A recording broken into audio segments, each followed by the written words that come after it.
Hello बच्चों, welcome back to my channel Aakash nursing academy. Hope you आप अच्छे होंगे। वैसे आज हम बात करेंगे मॉपअप राउंड में किनको 5000 देना है और किनको 500 देना है। इन सारे चीज़ें पर बात करेंगे क्योंकि कई सारे बच्चे कमेंट कर रहे हैं सर मॉपअप राउंड में क्या मुझे 5000 फिर से देना पड़ेगा या 500 देना पड़ेगा।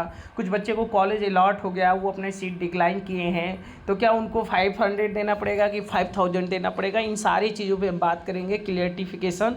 तो चलिए देखिए, हमने इसके ऑफिशियल साइट से जो सीट मैट्रिक्स जो काउंसलिंग बुलेटिन है वो मैंने डाउनलोड किया है और ये मॉपअप राउंड का कुछ पात्रता है जो दिया गया है, किनको 5000 पे करना है, किनको नहीं देना है।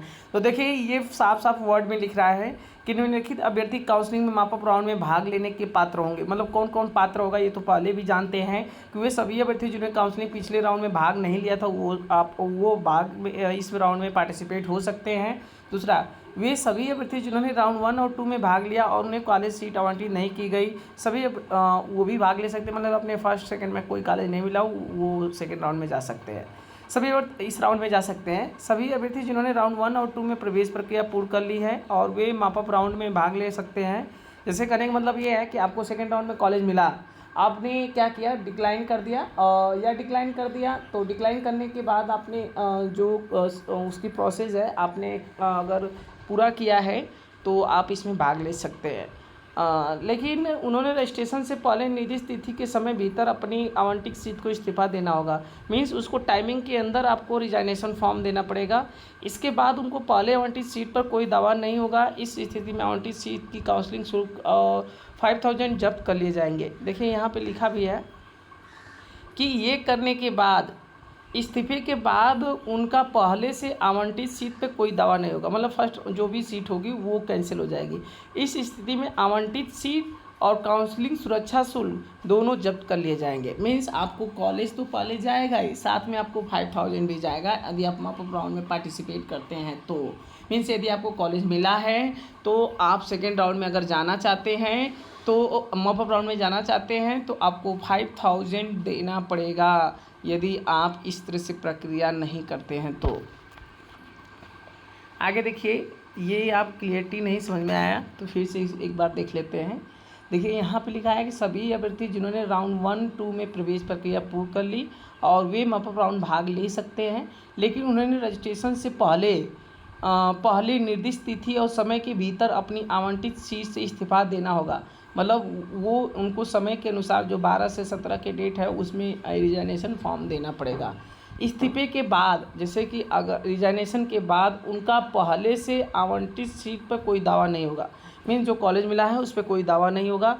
इस स्थिति में आवंटित सीट और काउंसलिंग शुल्क सिक्योरिटी फीस के रूप में 5000 जब्त कर लिए जाएंगे। मीन्स उनको फीस देना पड़ेगा। मतलब अगर जिनको कॉलेज मिल गया है, अगर वो अगर सेकेंड राउंड में मॉपअप राउंड में पार्टिसिपेट कर रहे हैं, मीन्स अगर इस पार्टिसिपेट कर रहे हैं तो उनको 5000 पे करना पड़ेगा।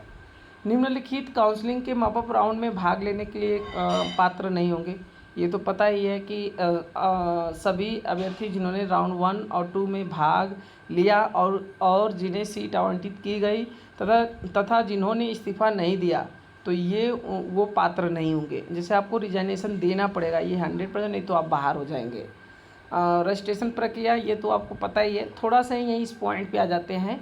भाग लेने वाले अभ्यर्थियों के काउंसलिंग रजिस्ट्रेशन शुल्क के रूप में 500 जमा करने होंगे। मतलब सिवाय उन लोगों जिन्होंने राउंड 1 और राउंड 2 में पंजीकरण कराया था तथा उन्हें कोई सीट आवंटित नहीं की गई थी। मीन्स ये कहना चाह रहा है कि ये 500 उनको नहीं देना है जो 1 और 2 में किसी भी प्रकार के कॉलेज अलॉट नहीं हुआ है, उनको नहीं देना है। अगर जिनको अगर कॉलेज अलॉट हो गया है तो सिक्योरिटी फीस प्लस ये 500 उनको पे ही करना है, ध्यान रहे। अगर जिनको नहीं मिला है वो उनको 500 भी नहीं देना है। जिन अभ्यर्थियों को काउंसलिंग 1 और राउंड 2 में भाग नहीं लिया और उन्हें निम्नलिखित चरण पूरा करने होंगे। जैसे आप अगर आपको लग रहा है कि 1 और 2 में भाग नहीं लिए हैं तो कुछ ऐसे प्रक्रिया हैं जिसके माध्यम से उनको कंप्लीट करना पड़ेगा। तो होप यू सारी चीज़ें आपको समझ में आ गई होगी। चीज़ें ऑलरेडी सारी चीज़ें मैंने बता दिया कि कोई बच्चा है, जैसे मान लीजिए फर्स्ट राउंड में भी मिला कॉलेज अगर सेकेंड राउंड में उसको फ्लोट किया, फर्स्ट राउंड का फ्लोट किया था, सेकेंड राउंड में कोई कॉलेज मिल गया, अगर वो कॉलेज नहीं अच्छा लग रहा है तो पहले वाले कॉलेज तो ऑलरेडी डिक्लाइन हो गया, लेकिन उस कॉलेज को अगर आपको लेना है तो पहले आपको डिक्लाइन कर कर रिजाइनेशन फॉर्म भरना पड़ेगा। सबमिट करने के बाद आपकी 40,000 रिफ़ंड होगी, और वो रिफ़ंडिंग की जो प्रोसेस होती है 1 मंथ तक ले भी चला जाता है, कभी कभी कभी कभी तो 1 हफ्ते के अंदर भी आ जाता है, कभी कभी मतलब वो डिपेंड करता है किस तरह से टाइमिंग काम चल रहा है। तो और जो 5,000 है और 500 मॉपअप राउंड में आएंगे तब जाके आपको फिर से 5,000 और 500 देना पड़ेगा। तो कई सारे आपको नुकसान है इसमें। यदि आपको कॉलेज मिला है तो उस कॉलेज में एडमिशन ले लें, अगर नहीं लेना है तो अपनी सीट को डिक्लाइन करके रिजाइनेशन फॉर्म भर के सबमिट करके अपनी मॉपअप राउंड में पार्टिसिपेट हो सकते हैं। तो ये सारी प्रक्रिया है जिसके माध्यम से आप मॉपअप राउंड में प्रवेश कर सकते हैं। तो होप यू ये सारी चीज़ें समझ में आ गई होगी। वीडियो अच्छी लगी है तो चैनल को लाइक शेयर और कमेंट करिएगा, ताकि आपके लाइक और शेयर कमेंट से हमारे वीडियो को इम्प्रेशन मिलता है और मैं वीडियो अच्छे से बना सकूँ। तो चलते हैं, मिलेंगे नेक्स्ट वीडियो में नेक्स्ट टॉपिक के साथ।